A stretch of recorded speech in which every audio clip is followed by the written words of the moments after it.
Kris, tadi kan di sana ya, sambil ngobrol, Christine menyediakan apa tadi, muffin, ada yang besar, ada yang kecil, lalu yang di sini tuh donat ya, tapi yang tidak digoreng, dipanggang ya, lalu cake juga. Apakah ada yang lainnya yang disediakan atau yang dijual oleh Kainara untuk customer-customer Kainara? Ada cookies. Oh iya, cookies ya. Oh, ini harus nyobain nanti. Jadi Lalu apa lagi? Cookies ini saya kembangkan dari 2010 ya. Sekarang 2010 itu kira-kira udah 12 tahun. ya, kira-kira ada sekitar lebih dari 25 varian cookies yang ada di Kainara. Oh, gitu. Itu semua berarti apa namanya yang menciptakan? Iya. Christine sendiri? Iya. Oh begitu. Dari berbagai tepung lokal. Jadi awalnya gitu. tuh dulu saya bikin Kainara, kemudian kan menyediakan snack-snack dari pangan lokal ya, kayak emping dari umbi Garut, kayak gitu. Lalu ada mimian yang dari singkong, dari umbi ganyong, kayak begitu ya. Kemudian tepung-tepung lokal dari Garut, ganyong, sorghum, ubi ungu gitu ya. Jadi benar-benar ya memperhatikan apa aja yang biasa dimakan oleh konsumen. Jadi tidak sekedar hanya untuk yang berkebutuhan khusus, tapi dari segi jenisnya juga beraneka ya. Dulu tidak hanya snack tapi ada mie, ada bahan-bahannya aja dulu gitu ya. Dulunya. Terus ibu-ibu kan bilang kita nggak bisa masak, kita nggak bisa bikin kue gitu. Jadi pengennya yang udah jadi. Nah, akhirnya saya belajar dari nggak bisa tuh untuk bikin cookies. Coba bikin cake gitu ya. Nah, memanfaatkan si tepung-tepung itu. Jadi supaya terpakai gitu ya. Oke, saya harus bikin cookies yang masing-masing itu mengandalkan jenis tepung yang berbeda. Jadi ada yang dari ganyong. Makanya itu bisa jadi 25 varian. Ada yang dari beras hitam misalnya gitu. Udah jadi macam-macam, dan dari kelapa. Ada yang dari pisang gitu. Nah gini, ada yang bikin Eva penasaran nih. Nama Christine kan Christine Ismurati, sekarang ada MSC-nya ya? Itu didapat dari mana tuh MSC? Hebat banget. Dulu tahun 97 tuh dapat beasiswa Chevening Award ke Inggris untuk environmental technology. Jadi S2-nya ngambil di sana. Beasiswa? Iya. Oh keren. Lalu kembali ke Indonesia, bekerja di Yayasan Kehati. Nah, itu berarti kan sebelum ada Kainara ya? Belum ada. Sebelum ada Kai juga? Belum ada Kai juga gitu. Gitu ya. Berarti tapi MSC-nya tetap kepake lah sampai sekarang ya? Iyalah, itu kan juga yang penting environmental perspective, biodiversity, ecological management, itu semua kan yang memperkaya, yang membuat saya juga idealismenya tuh ada di Kainara sekarang, bagaimana memperkenalkan pangan lokal, bahan-bahan hayati lokal ke masyarakat. Dulu waktu saya memulai Kainara tahun 2010, kalau saya bilang Garut, umbi Garut, itu orang pada, apa itu? Belum ngerti, saya dari Garut, tapi kok saya dari tahu Garut gitu. Nah, berarti itu bukan berasal dari bukan tepung Garut, dari Garut. Tapi memang ada tanaman umbi-umbian gitu. Garut atau lerut atau arrowroot ya bahasa Inggrisnya. Gitu. Kemudian arrowroot. Tapi itu ada di luar negeri? Dulunya memang dari Amerika Selatan, tapi kan sejak berpuluh-puluh tahun yang lalu tuh sudah ditanam di Indonesia dan udah menyebar kemana-mana. Sama juga ya dengan kayak jagung, sorghum dan segala macam itu.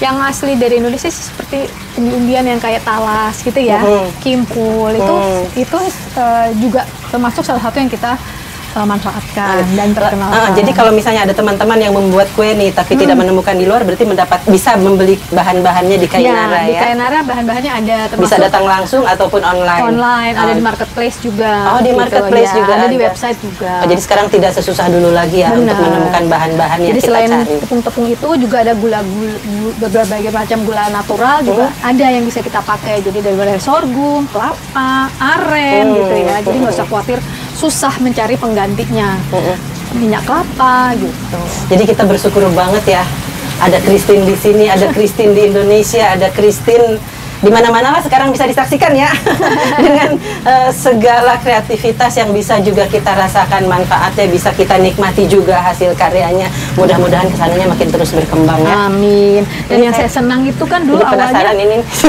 Bentar lagi, tunggu dingin ya. Belum dingin ya? Mudah-mudahan sudah dingin ya. Oke. Kita potong. Tapi intinya yang saya juga belajar adalah dulu awalnya kan buat yang berkebutuhan khusus. Ternyata makin kesini tuh yang menjadi pelanggan Kainara itu makin luas, bahkan separuh-separuh bahkan ya dengan yang umum aja yang pengen hidup sehat, yang ingin menghindari gluten gitu. Makanya saya pun sepertinya akan menjadi customernya Kainara yang baru, dan sepertinya nanti akan terus pesan ya. Boleh. Mudah-mudahan sih pencernaan saya juga tidak ada keluhan lagi nantinya, apalagi nanti akan mengkonsumsi, dan mudah-mudahan ada mood untuk belajar membuat kue seperti tadi yang dicontohkan oleh Christine. Boleh kita coba potong ya. Mangga. Hebat ini teman kita yang satu ini, MSC ya. Tapi lebih banyak di rumah bukan berarti tidak melakukan pekerjaan. Memang tokonya juga ada di rumah ya. Jadi bisa sering-sering bersama keluarga, bisa menghasilkan selain untuk keluarga juga untuk orang banyak ya. Berbagi hal-hal positif untuk banyak Saya orang. Saya juga banyak belajar dari konsumen Kainara. Kita banyak sharing, ngobrol, kemudian masalahnya bagaimana, dan itu kan memperkaya saya juga gitu. Dan share lagi kembali ke orang tua yang lain gitu. Ini dia. Jadi nggak ada yang sia-sia, itu sudah jadi. Dari teksturnya aja kelihatan lezatnya, harumnya aja. Harum ya, harumnya pisang sama cinnamon. Benar. Cinnamonnya kuat banget ini. Dan nggak pakai telur loh ya ini. Oh iya, nggak pakai telur ya, benar ya tadi ya.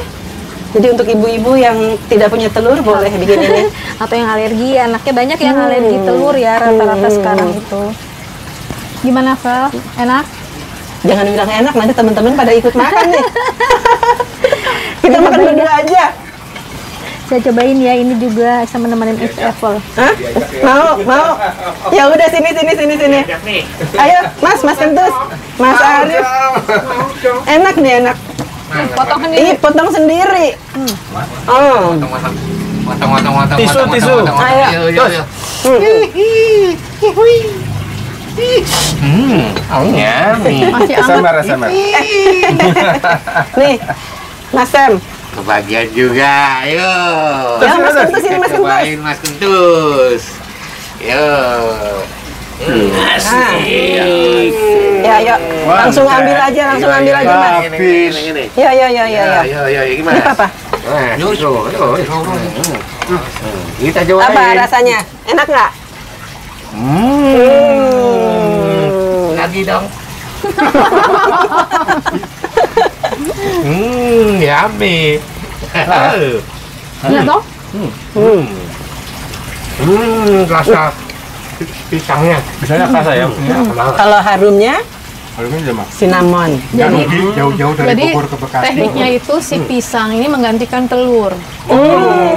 Gitu dong. Berarti bisa juga ganti nanas. Mangga. Boleh aja, boleh. Bisa Boleh. intinya Silakan dicoba.